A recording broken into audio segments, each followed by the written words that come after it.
My son and his wife slipped something into my wine during our holiday dinner. I pretended to pass out, but I heard every word. They planned to declare me incompetent and steal my $20 million. I was an insurance fraud investigator for 35 years. That Friday I left with one bag. When they came home, I was gone, the money was gone, just a note and 94 missed calls. Before continuing, subscribe to the channel and write in the comments what time it is in your region right now. My name is Ralph Carrington. I'm 67 years old and I live in Scottsdale, Arizona. For 35 years, I worked as an insurance fraud investigator. My job was simple: catch people who thought they were smarter than the system. Fake accident claims, stage thefts, fabricated injuries. I've seen every scam in the book. You learn to read people in this line of work. You learn to spot the tells, the inconsistencies, the little signs that someone is lying right to your face. I retired 3 years ago. Thought I'd spend my golden years in peace. My wife passed 5 years back, and the house felt too big, too empty. So when my son Brian asked if he and his wife Danielle could move in temporarily while they got back on their feet, I said yes. I was glad for the company, honestly. Glad to have family around. That was 2 years ago. They're still here. Brian is 38, works in sales for some tech company, pulls in decent money, but never seems to have any left at the end of the month. Danielle is 36, works in HR sharp woman. Too sharp, maybe. She's the one who really runs things in their marriage. Brian just nods along. At first it was fine, but over the months I started noticing things. The way Danielle would roll her eyes when I'd talk. How Brian stopped asking my opinion on anything. The expensive purchases showing up. New clothes, fancy dinners, weekend trips to San Diego. All on my dime, though they never quite said that out loud. My hobby is restoring vintage motorcycles. Indian Scouts, old Harleys from the 40s and 50s. It requires patience, attention to detail, the ability to take something broken and make it whole again. I've got a workshop in the garage where I spend most of my time now. It's peaceful there. Nobody rolling their eyes at me. Thanksgiving arrived cold and clear. Unusual for Arizona, but the temperature had dropped into the 40s. I'd cooked the turkey myself. I like cooking. Always have. Danielle brought wine, expensive stuff, she made a point of saying. $23 a bottle. We sat down to eat, just the three of us at that big dining table. The tension was thick enough to cut. Brian kept glancing at Danielle. She'd give him these little nods, like they were communicating in some private language. When Danielle poured the wine, I watched her hands. Old habit from the fraud investigation days. She filled Brian's glass, then mine. But her hand lingered over my glass just a fraction too long. A subtle pause, a slight tensing of her fingers. Something wasn't right. I lifted my glass, made a show of taking a sip, but I didn't swallow. When they both looked away, I dumped the wine into the potted plant beside my chair, kept the glass at my lips like I was drinking. 20 minutes later, Danielle asked, "Dad, are you feeling okay? You look tired." "You should maybe lie down," Brian added quickly. Too quickly. I let my eyelids droop, slurred my words just a little. "I do feel strange." They exchanged a glance. Danielle's face showed something I'd never seen before. Anticipation. Eagerness. I let my head drop forward, slumped in my chair, played it perfectly. Years of watching people fake injuries taught me exactly how it looks when someone genuinely loses consciousness. "Is he out?" Danielle whispered. Brian checked my pulse. Amateur move. I kept my breathing slow and steady. "Yeah, out cold. Good." "Help me get him to the couch." Brian lifted me. I'm not a big man, only about 170, and carried me to the living room sofa. They weren't gentle about it. I felt myself being dropped onto the cushions. Then they started talking. They thought I couldn't hear them. They were wrong. "How long will it last?" Brian asked. "The pharmacist said 4 to 6 hours for someone his age and weight. Enough time to get through dinner and make it look natural." "And you're sure this will work?" "Baby, he's been acting confused for weeks. Everyone's noticed. His doctor will confirm he's declining. We file for a power of attorney, claim he can't manage his own affairs anymore. Once we have control, we move him into that nice assisted living facility." The one that costs $8,000 a month? We'll use his money for it. Then we'll have the house, the accounts, everything. We can finally live the way we deserve. I don't know, Danny. He's my father. He's an old man who's losing it anyway. We're just accelerating the inevitable, being practical. I lay there, eyes closed, listening to my son and daughter-in-law plan to drug me, declare me incompetent, and steal everything I'd worked 40 years to build. The betrayal burned. But underneath the hurt, something else stirred. Something cold and calculating. Something I'd honed over 3.5 decades of catching criminals. They wanted to play games? Fine. But they were amateurs, and I was a professional. As I lay there, pretending to be unconscious, a plan began forming in my mind. Methodical, thorough, legal. They wanted to remove me from my own life. I'd remove myself first, and I'd take everything with me. I stayed motionless on that couch for another hour, heard them finish dinner, heard the clink of dishes being loaded into the dishwasher, my dishwasher in my house, bought with my money, heard their footsteps on the stairs as they went up to bed. The bedroom door closed. I waited another 30 minutes. Then I carefully opened my eyes. The house was dark, except for the kitchen nightlight. I sat up slowly, listening. Upstairs, I could hear the faint sound of their TV, some late-night show. They weren't worried about me. Why would they be? I was supposed to be drugged senseless. I made my way to my study, moving quietly, locked the door behind me, turned on the desk lamp. My hands were steady as I opened the filing cabinet. 35 years investigating fraud teaches you things. It teaches you how to protect assets, how to move money, how to create paper trails, or erase them, how to disappear if you need to. I pulled out my important documents: passport, birth certificate, social security card, deeds to the properties, stock certificates, bank account information.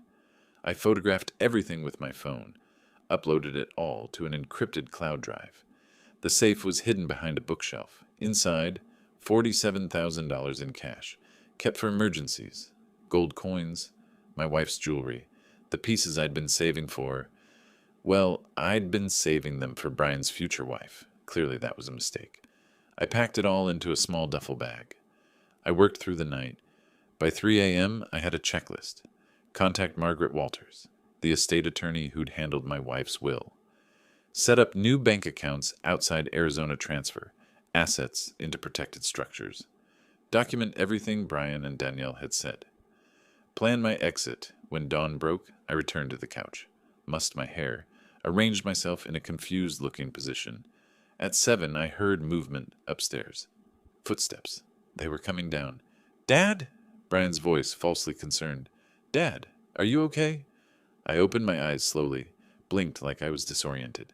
What happened? "You passed out during dinner. We were so worried." Danielle's voice dripped with fake concern. If I hadn't heard her true thoughts last night, I might have believed it. I don't remember." They exchanged that glance again. Relief. Their plan had worked, they thought. "It's okay, Dad. These things happen. Maybe we should get you checked out by a doctor." No, I'm fine. Just tired, I guess." Over the next 2 weeks, I played my role perfectly. Forgot where I put my keys. Asked the same question twice. Left the stove on once. Deliberately. I watched them watch me. Saw the satisfaction growing in their eyes. Meanwhile, I acted.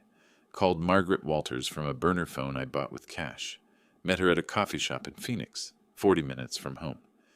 "Ralph, this is serious," she said after I explained everything. "If they're drugging you, I don't want to go to the police. I want to disappear, legally, with everything I own." She was quiet for a moment, then nodded. "It can be done. Delaware statutory trusts, properly structured. We can make your assets untouchable, but it'll take time. I have 2 weeks, maybe 3. Then we'd better move fast." We opened new accounts at a Delaware trust company, the kind used for privacy, for protection. I began moving money in small increments. 5,000 here, 10,000 there. Nothing large enough to trigger automatic alerts. I installed hidden cameras in my own house. Tiny things, no bigger than a shirt button. Positioned them in the living room, the kitchen, my study. Recorded every conversation. Documented every contemptuous look, every snide comment they made when they thought I couldn't hear. One night, I heard Danielle on the phone with someone. Yes, I need information about having someone declared mentally incompetent. What's the process? Uh-huh. And how long does it typically take? Another night, Brian said, Are you sure about this, Danny? Baby, your father is sitting on 8 figures. 8 figures. And we're living paycheck to paycheck while he hoards it all. We deserve this. We've put up with him for 2 years. He's not that bad. He's declining. Everyone can see it. We're just helping him transition to appropriate care. And yes, we benefit. That's called being smart. I recorded it all, saved it all, evidence. The cameras also showed me something useful. They were planning a weekend trip. Brian had a work conference in San Diego, December 15th through 17th. They'd be gone for 3 days. Perfect. I accelerated my plans, met with Margaret 3 more times, signed documents, created trust, moved assets into structures they couldn't touch, couldn't challenge, couldn't break. The house itself, the $2.8 million house I'd bought 15 years ago, went into an irrevocable trust. I named myself as lifetime beneficiary, but upon my death, it would go to charity. Not to Brian, never to Brian. My rental properties, 2 small houses in Phoenix that generated income, went into a separate trust. Same structure. The stocks and bonds, $6.5 million worth, transferred to another protected entity.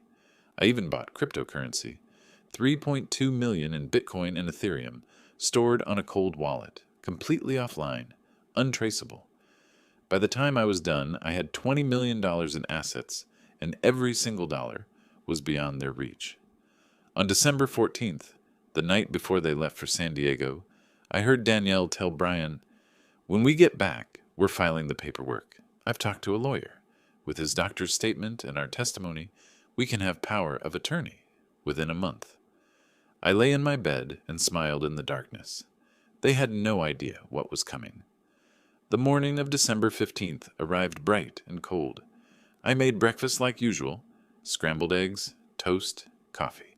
Played the slightly confused old man, asking Brian twice what time they were leaving. 8 a.m., Dad, I told you yesterday. His voice carried an edge of irritation. Oh, right. Sorry. Have a good trip. Danielle barely acknowledged me.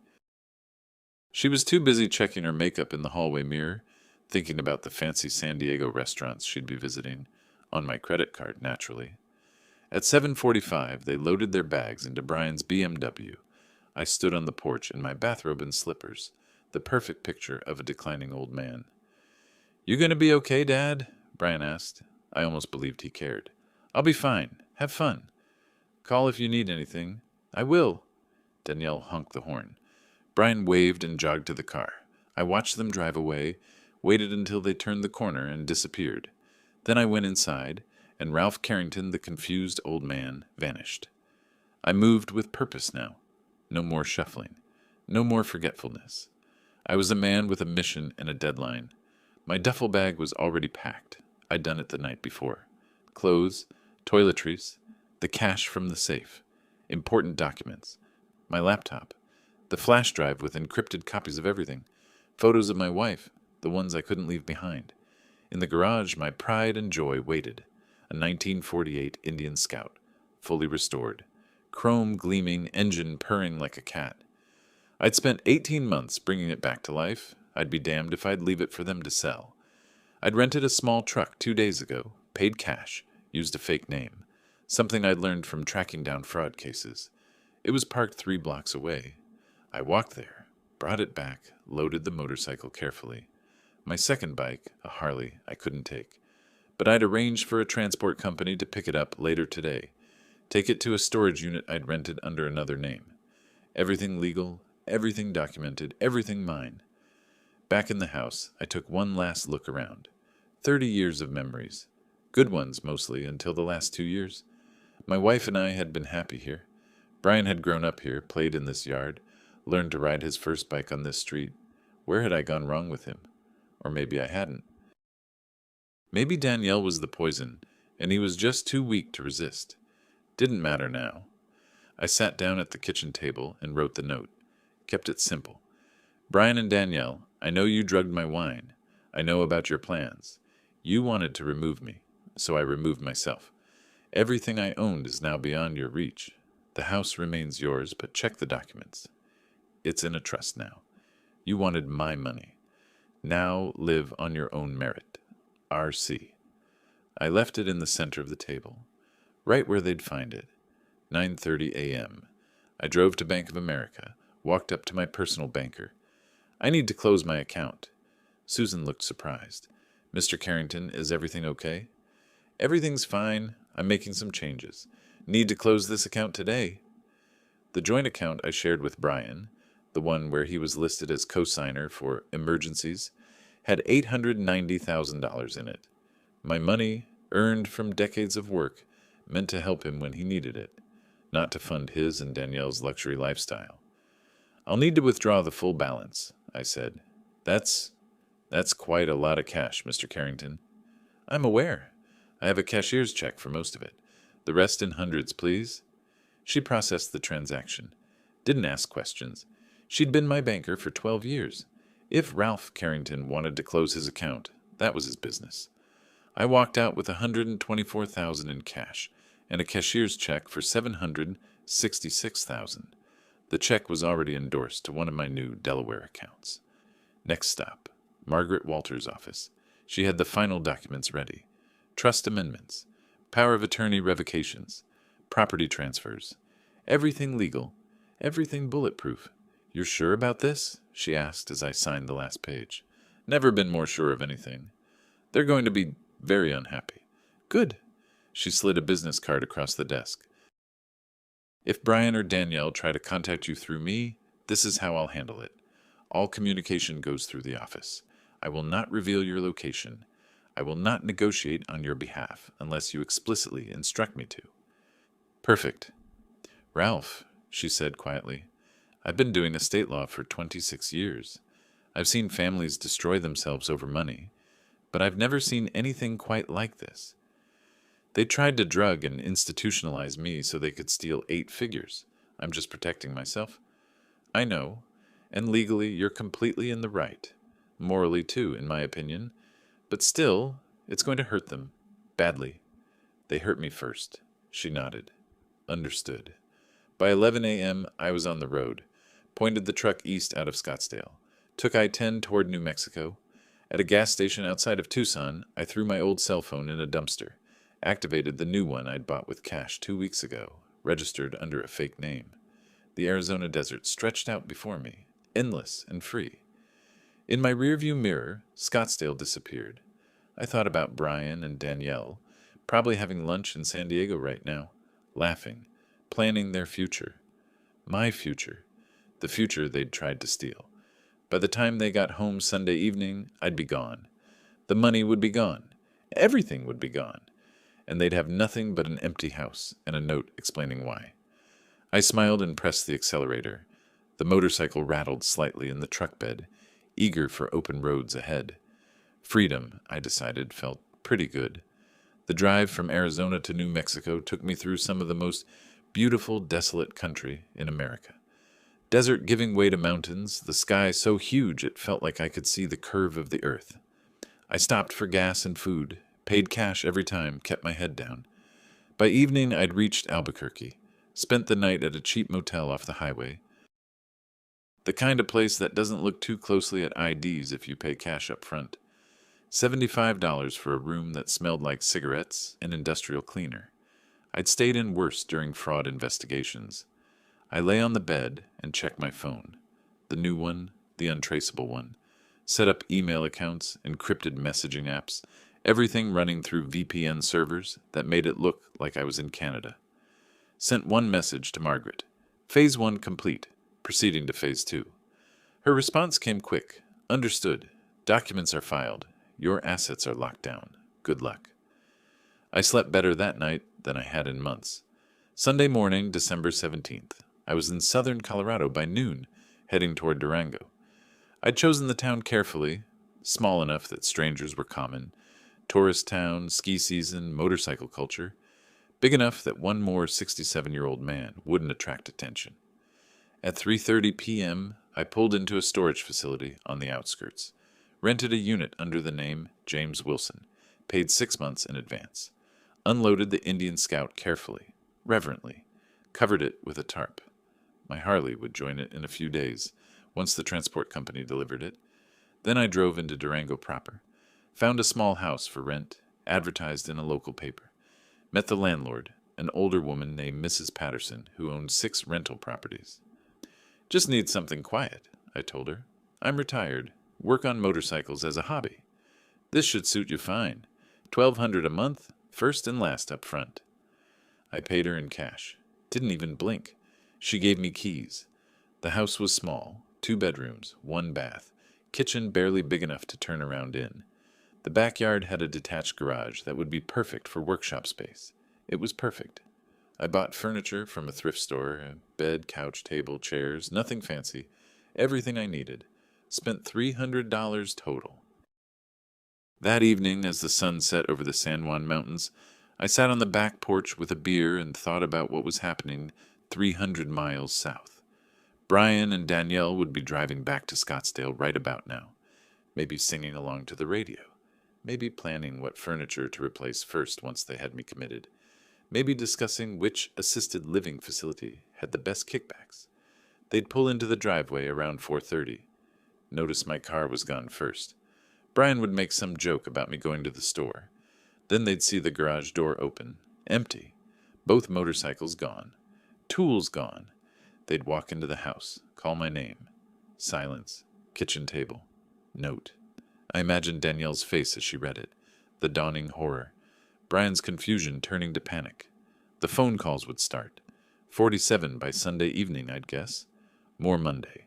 All to a phone currently decomposing in a Tucson dumpster. I smiled and took another sip of beer. Monday morning, Brian would go to the bank, find the account empty. I could almost hear his voice, but there was $890,000 in there. And Susan would politely explain, "Your father closed the account Friday. It was his account. He had every right." Danielle would call the brokerage. Same story. Mr. Carrington transferred all assets to a trust 2 weeks ago. Very organized about it. Had all his paperwork in order.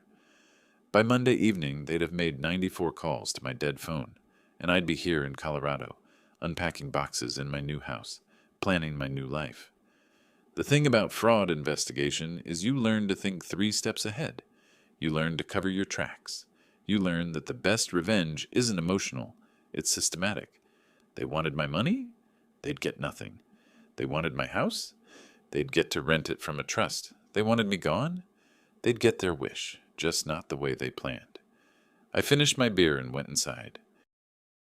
Tomorrow I'd start looking for work. Durango had several motorcycle shops. With my experience restoring vintage bikes, I could probably find part-time work. Not because I needed the money. I had $20 million in various accounts. But because I needed purpose. Needed something to do with my hands and my days.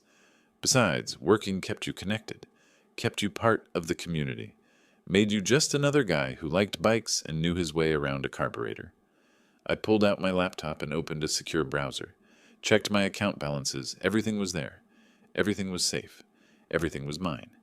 Then I did something I hadn't done in months. I relaxed. Really, truly relaxed. No more wondering when the knife would come. No more pretending to be something I wasn't. No more watching my back in my own house. Just me, a small house in Colorado, and a future I'd built on my own terms. The old Ralph Carrington was dead. The confused, declining old man they'd tried to exploit. He'd vanished Sunday afternoon when they returned to an empty house. This Ralph Carrington, the real one, was just getting started. Sunday evening, December 17th. Brian and Danielle pull into the driveway. Ralph's car is gone. The front door stands slightly ajar. "Dad!" Brian calls out, pushing the door wider. Silence answers him. They step inside. Something feels wrong immediately. The house is too quiet, too still. Not the comfortable quiet of someone napping upstairs, but the hollow quiet of abandonment. Danielle rushes to the garage first.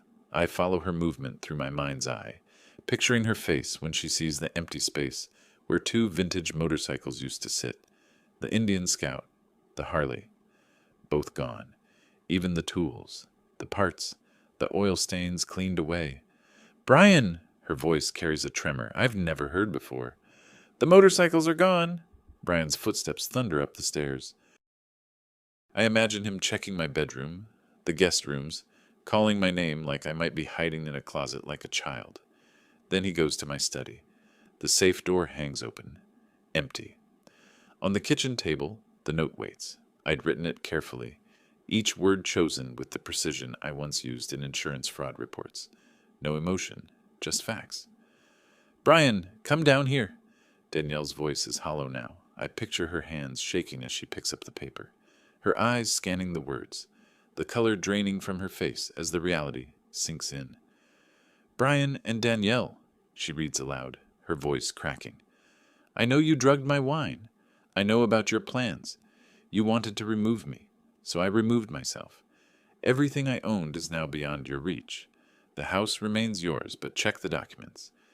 It's in a trust now. You wanted my money. Now live on your own merit. R.C."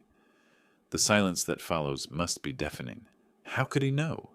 Brian's voice is barely a whisper. "We were so careful." "You idiot!" Danielle screams. "He was a detective, a fraud investigator. Of course he knew." They tear through the house, checking drawers, closets, searching for anything valuable I might have left behind. They find nothing. I took only what mattered. Documents, photos, the motorcycles, my freedom. Brian pulls out his phone, dials my number. The call goes straight to a dead line. That phone is in a gas station dumpster 300 miles away. He tries again, and again. By evening, the calling becomes frantic.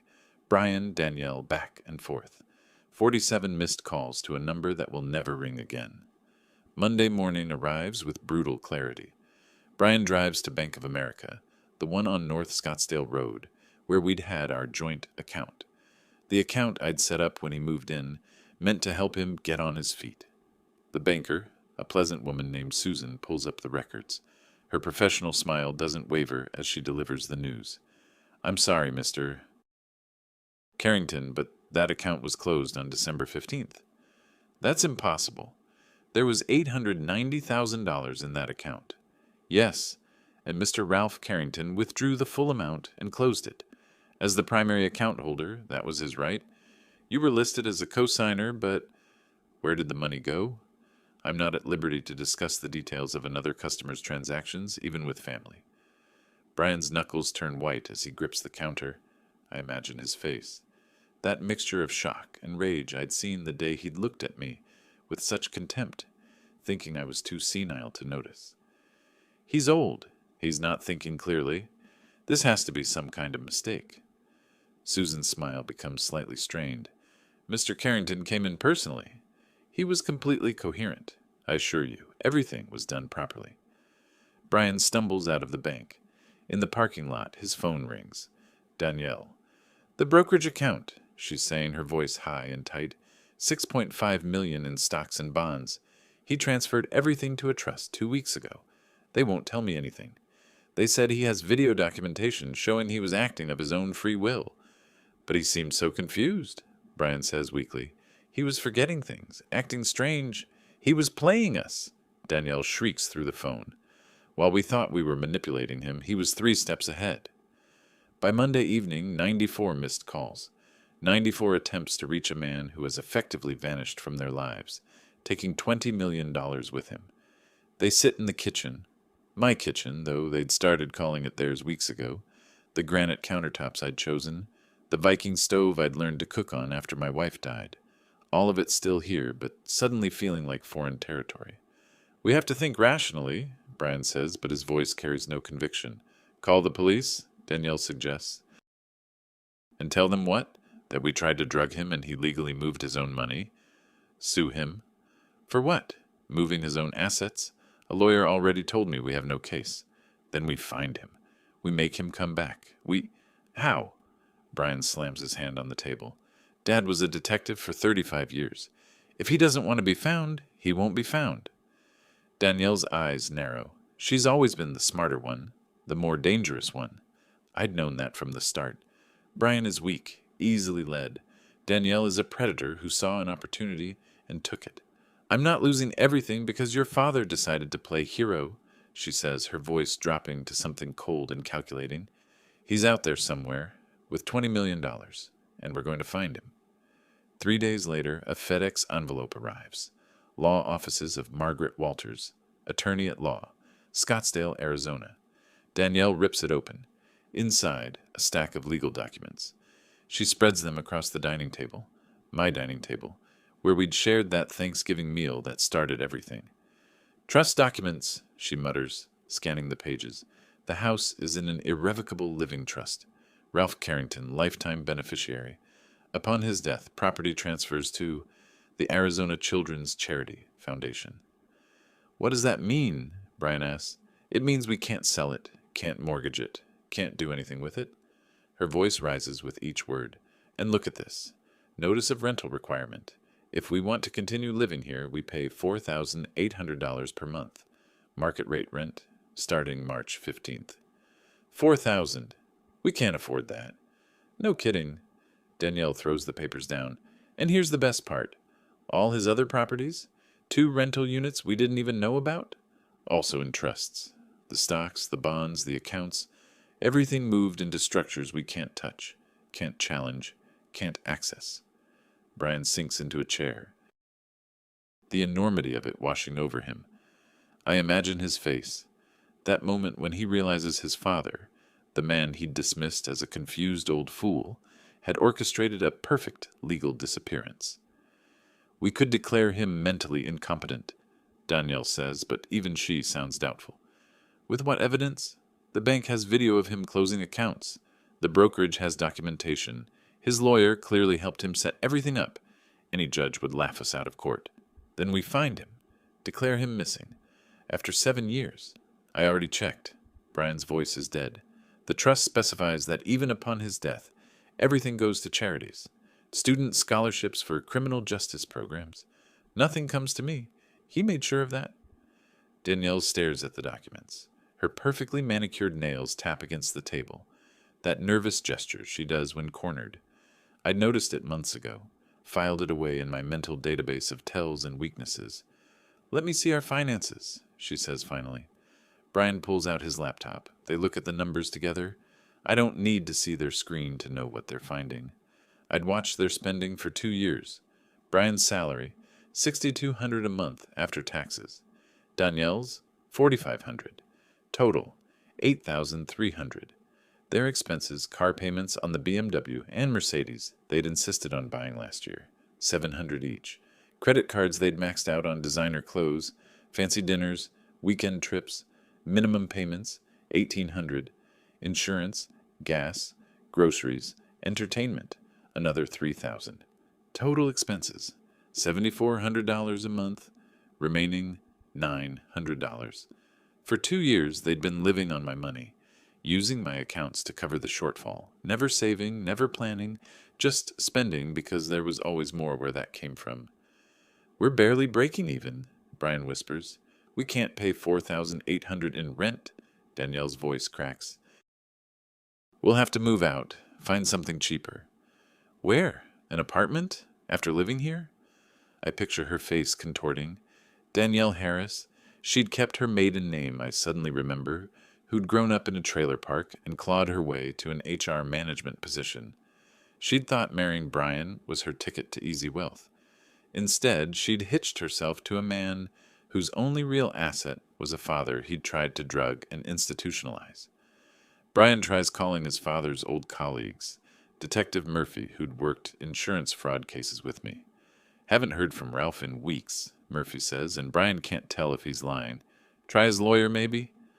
Margaret Walters' office is polite but firm.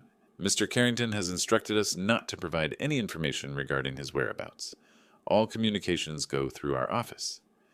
Desperate, they hire a private investigator, Curtis Holmes, who charges $5,000 up front and promises results. He's a decent investigator. I checked his credentials before disappearing, made sure I knew who they might hire. Holmes tracks my movements to a point. The rental truck company has records. Gas station cameras show me heading east on I-10. Then the trail goes cold. No credit card use, no cell phone pings, No hotel registrations under my name. It's like he vanished into thin air, Holmes reports 3 weeks later.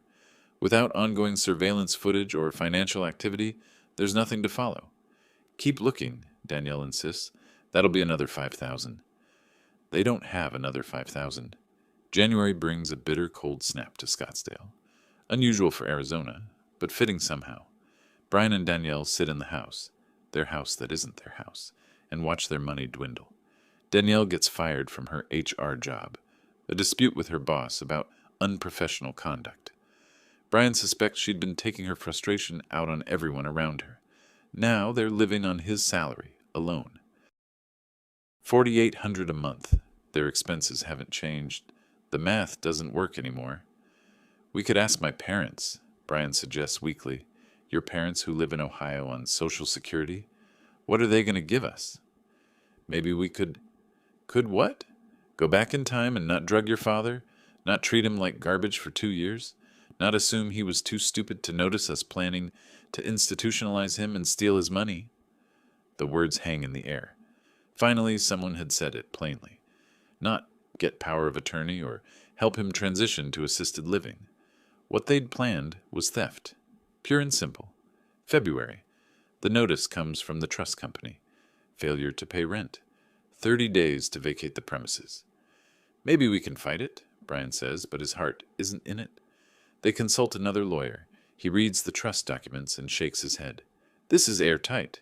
Whoever set this up knew exactly what they were doing. You have no claim to the property. You're tenants now, and tenants who haven't paid rent have to leave. March 15th. Moving day. They pack their belongings into a U-Haul, drive to Phoenix, to a one-bedroom apartment, in a neighborhood where car alarms go off at night. Rent, $1,600 a month. It's all they can afford? Danielle stands in the cramped apartment, looking at boxes stacked against walls that are yellowed with age and previous tenants' cooking. She'd been so close to the life she wanted. The house, the money, the security. He's somewhere, she says quietly. Your father is somewhere with $20 million, living comfortably while we're here. Brian doesn't answer. He's looking at an old photo he'd pulled from a box, him and his father, maybe 20 years ago, before his mother died, before Danielle, before everything went wrong. His father is smiling in the photo, one arm around teenage Brian's shoulders. When did it change? When did he start seeing his father as an obstacle instead of a person? I deserve this, Brian says suddenly. Don't be stupid. No, really. I deserved all of it. We tried to drug him, Danielle. We were going to put him in a home and take everything. He was right to disappear. Shut up. But Danielle's voice lacks conviction. She pulls out her laptop, opens Facebook, Instagram, motorcycle forums, starts searching. Vintage Indian Scout, 1948. Harley-Davidson restoration groups. Any mention of a 67-year-old man with white hair and a talent for bringing old bikes back to life? Nothing. Or rather, dozens of somethings. Hundreds of older men who restore motorcycles. None of them Ralph Carrington. He could be anywhere, Brian says. Could have gone to Montana, Colorado, Oregon. Could have changed his name. Could be living in some small town where nobody asks questions. Danielle slams the laptop shut. Then we wait. People make mistakes. They get sloppy. They use a credit card, post a photo online, tell someone their real name. When he does, we'll find him. But even she doesn't sound convinced anymore. The apartment is quiet. Outside, a dog barks. A car backfires. This is their life now.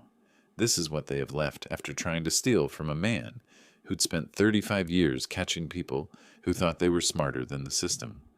Brian picks up the photo again, studies his father's face, and wonders if Ralph is somewhere right now, looking at a similar photo, wondering if his son had ever been worth saving. The answer, Brian realizes with crushing certainty, is probably no. 3 months in Colorado, I've settled into a rhythm that feels right in a way nothing has in years. Mornings I work at Mountain Motors, a small shop on the edge of Durango that specializes in vintage motorcycle restoration. The owner, Tom Garcia, hired me after I showed him photos of the Indian Scout I'd restored. Didn't ask too many questions about where I came from, just cared that I knew my way around a carburetor. The pay isn't much, $18 an hour, 25 hours a week. But I don't need much. The house is paid for 6 months ahead.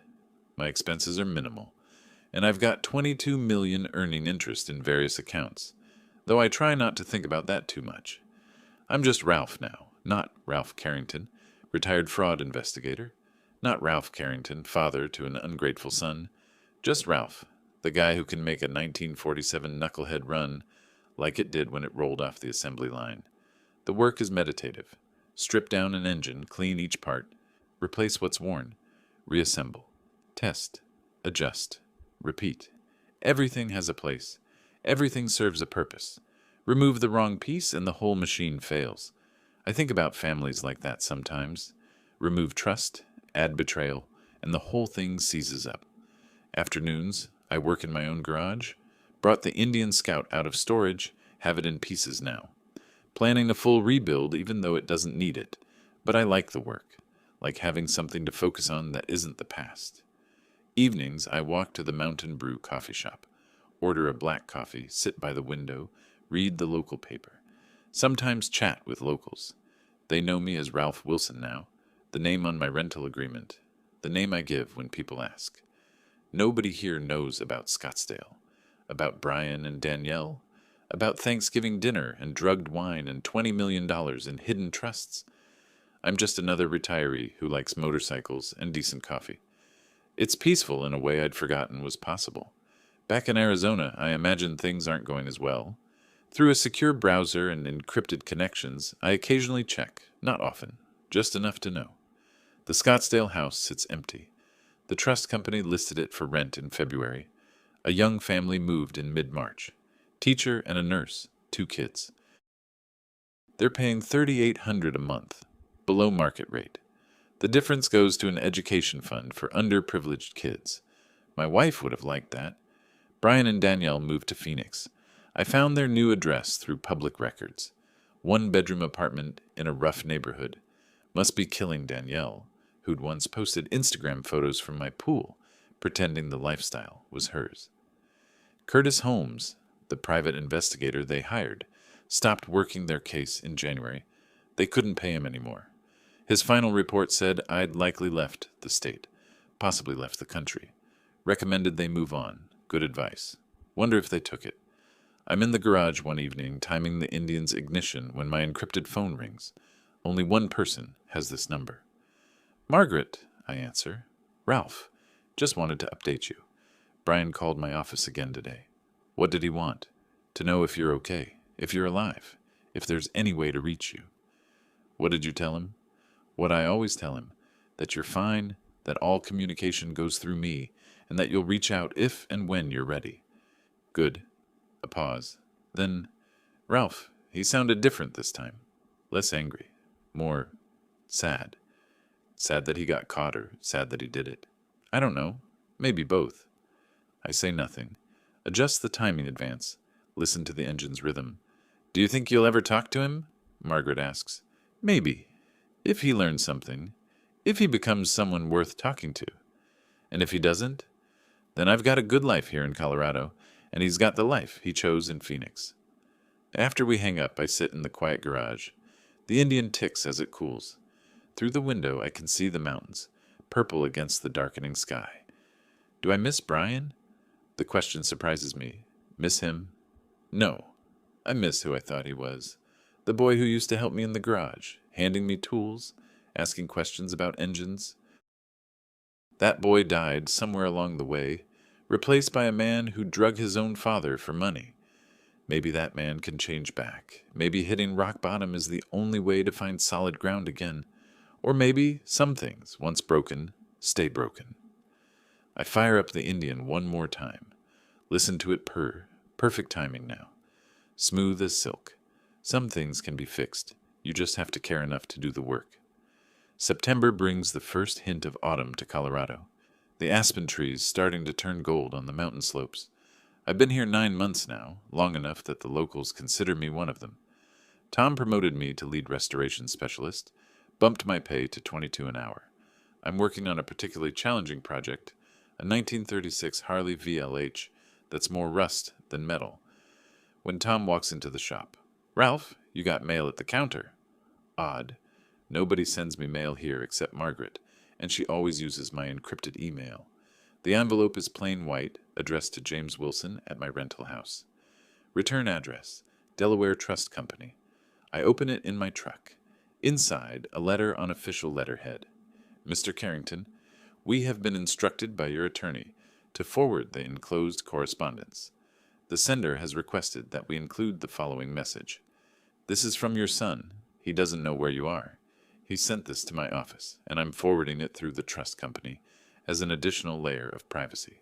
The choice to respond is entirely yours. M.W. Beneath that, a handwritten letter. Brian's handwriting, though neater than I remember. More careful. Dad, I don't know if you'll ever read this. I don't know if you're even alive. But I need to write it anyway. I'm not asking for forgiveness. I know I don't deserve it. What Danielle and I did, drugging you, planning to institutionalize you, trying to steal everything you'd worked for, it was evil. There's no other word for it. I've had a lot of time to think about why I did it. At first, I blamed Danielle. She pushed for it, planned it, made it seem reasonable. But that's a coward's excuse. I went along with it. I looked at my own father and saw a bank account instead of a person. Danielle and I are divorced now. It fell apart fast once we lost everything. Turns out we didn't actually like each other much. We just liked your money. I'm living in a studio apartment in Phoenix, working 2 jobs. Day shift at an auto parts store, night shift delivering pizzas. It's hard. I'm tired all the time. Money's always tight. But here's the weird thing, Dad. I'm also okay. Maybe better than okay. I'm earning my own way. Everything I have, I worked for. Nobody's subsidizing me. Nobody's bailing me out. I understand now what you were trying to teach me, what I should have learned years ago. I'm not writing to ask for money. I'm not writing to ask you to come back. I'm just writing to say, I'm sorry, and thank you. You did what I needed, even though it must have hurt you to do it. If you ever want to talk, your lawyer has my number. If you don't, I understand that too. I love you, Dad. I'm sorry it took losing you to figure that out. Brian, I sit in my truck in the Mountain Motors parking lot, reading the letter 3 times, looking for manipulation, for the old patterns, for the entitled Brian who'd looked at me with contempt while planning to steal my life. I don't find him. Maybe this Brian is different, or maybe this Brian is just smarter about manipulation. Only one way to find out. I drive home, boot up my laptop, open a secure connection, send a message to Margaret. Need to send money to Brian. $50,000. Include this note. I type carefully, Brian, I'm not cruel. I don't want you to struggle unnecessarily, but I do want you to learn to stand on your own. This $50,000 is the last help you'll get from me. Use it wisely. Pay off your debts. Find stable work. Start building something real. If you can prove over the next year that you've changed, really changed, not just performed, then maybe we'll talk. Dad. Margaret processes it within 2 days. The money goes out through the trust company, untraceable back to Colorado.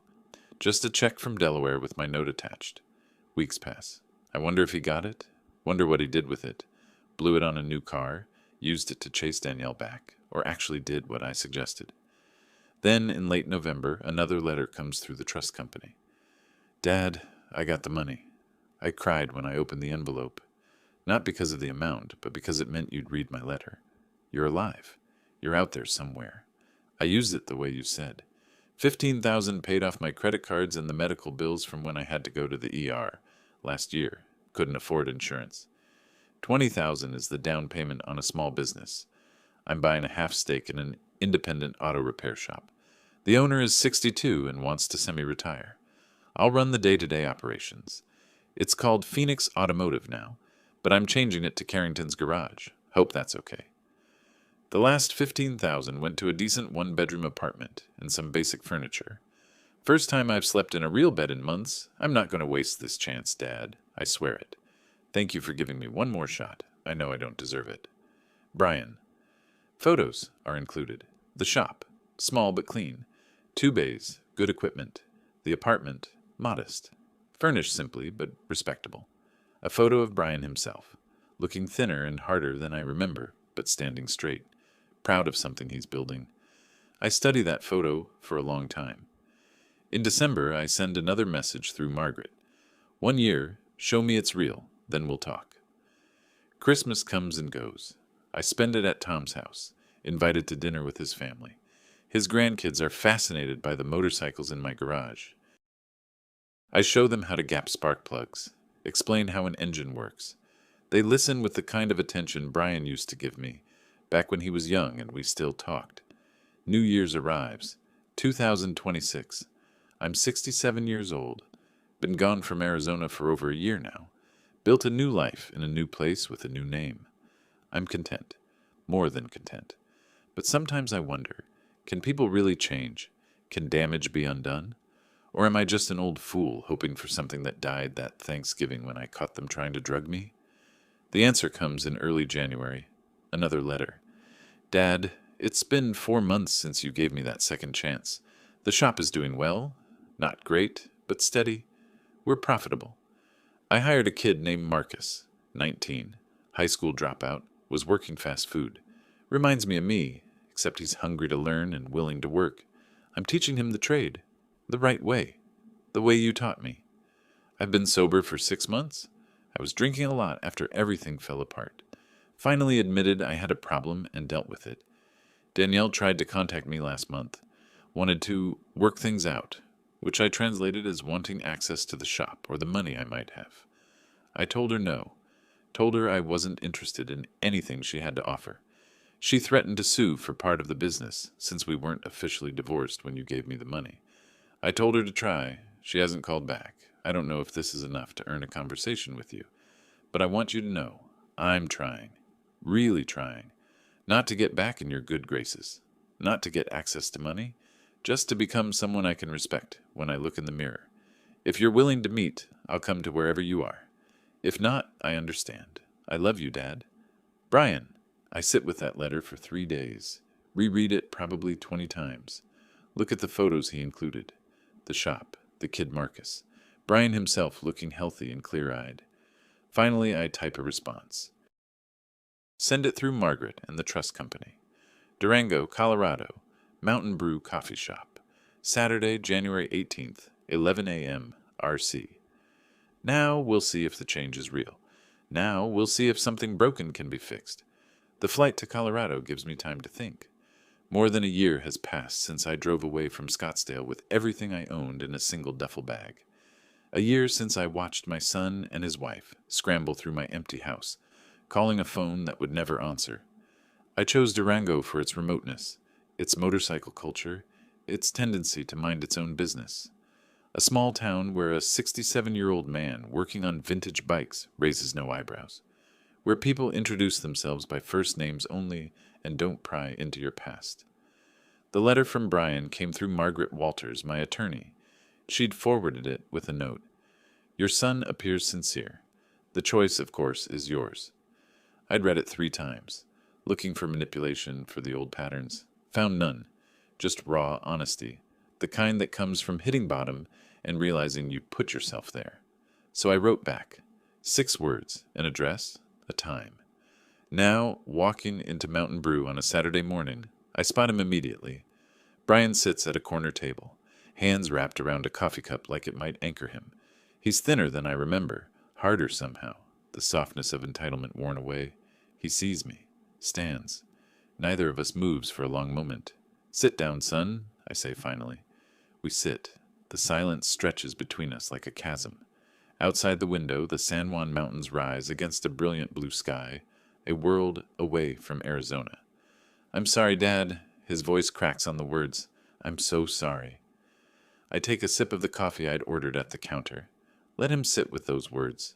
Sorry is easy. Sorry is what people say when they get caught. Sorry doesn't mean much, I say quietly. Actions mean something. What have you done? He pulls out his phone. Shows me photos. A small auto shop. Carrington's garage painted on the window. Clean, organized, professional. Pictures of him under a car hood, teaching a young kid how to change brake pads. A modest apartment. Furnished simply, but with care. I used the money you sent, he says. Paid off my debts. Started the shop. It's small, but it's mine. Every dollar I make, I earn. And Danielle? His face hardens. Gone. She demanded half of what you sent me. I told her no. She's someone else's problem now. Found another wealthy guy to latch onto. He pauses. I should have seen what she was back then. But I didn't want to see it. You saw it, I correct. You just didn't care because it was convenient. He nods, accepts the truth of it. That's new. The old Brian would have made excuses. Justified, deflected. We talk for 2 hours. He tells me about his first customer, a single mom whose transmission was failing, how he could have charged her $2,000 but charged $800 instead because it was the right thing to do, how it feels to sleep at night knowing he'd earned his money honestly. I tell him about Durango, about the shop where I work part-time, restoring motorcycles for collectors, about the peace I've found in simplicity, about not missing the big house or the country club or any of the trappings I'd accumulated over 40 years. Are you happy here? He asks. For the first time in 5 years, yes. I wake up without wondering who's plotting against me. I go to sleep without checking my bank accounts. That's worth more than any amount of money. The trust, he says hesitantly. Is there any chance? The trust stays as is, I interrupt. When I die, everything goes to charities, criminal justice scholarships, organizations that help seniors avoid financial abuse, programs for at-risk kids. His face falls, but only for a moment. Then he nods. I understand. I don't deserve anything from you. Not after what we did. You don't, I agree. But deserving and earning are different things. Keep living the way you're living now. Keep building something real. In a year, we'll talk again. If you've stayed the course, if you've proven this isn't just an act to get back in my good graces, then maybe I'll reconsider some things. I won't let you down. Don't do it for me, I say. Do it because you finally figured out who you want to be. We stand. For a moment, we just look at each other.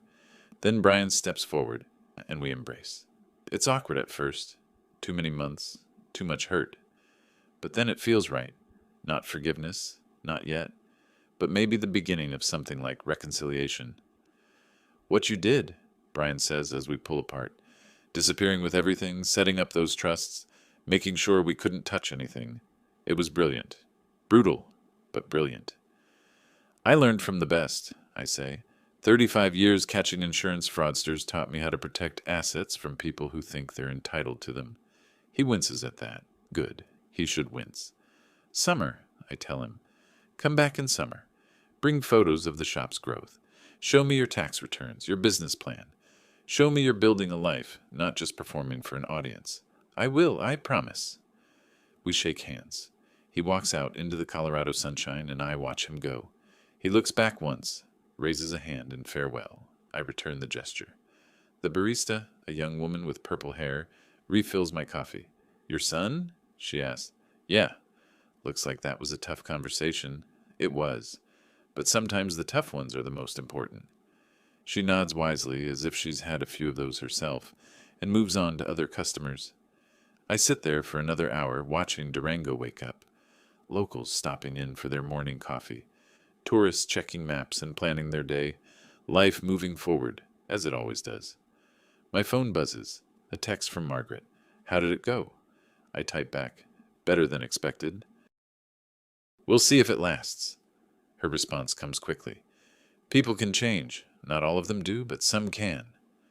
I think about that. About Brian's face when he showed me his shop. The pride there, genuine and new. The shame when he talked about Danielle, about the choices he'd made. Maybe people can change. Maybe hitting bottom is sometimes the only way to find solid ground. I finish my coffee and head out. The Harley I've been restoring waits in my garage. A 1952 panhead. Beautiful chrome and midnight blue paint.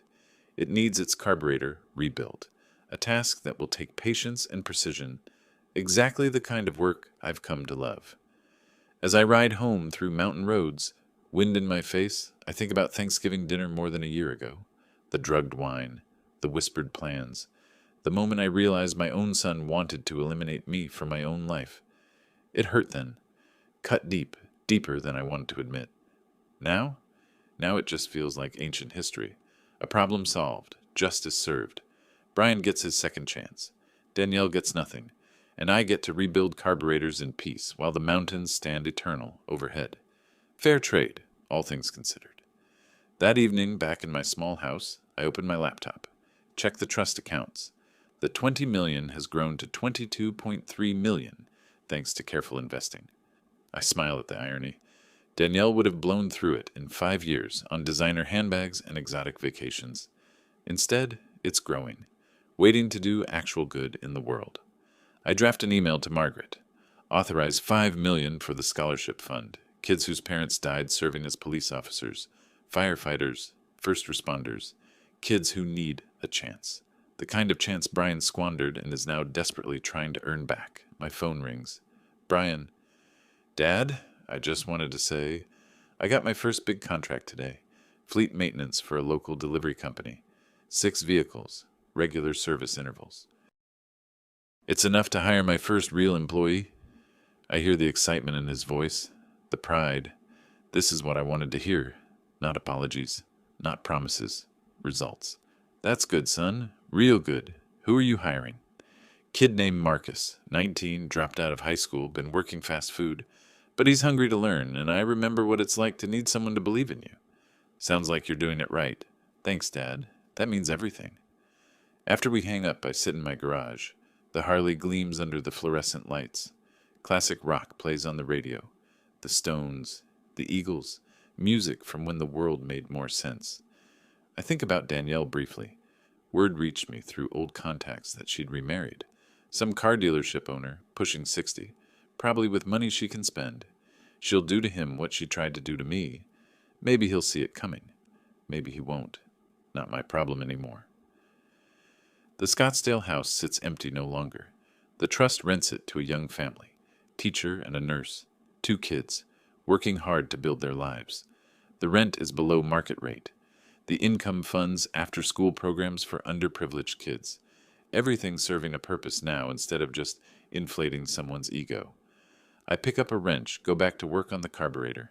The precision required focuses my mind. Each piece has its place. Each component serves a function. Remove one part and the whole machine fails. Add the wrong element and it runs rough, inefficient.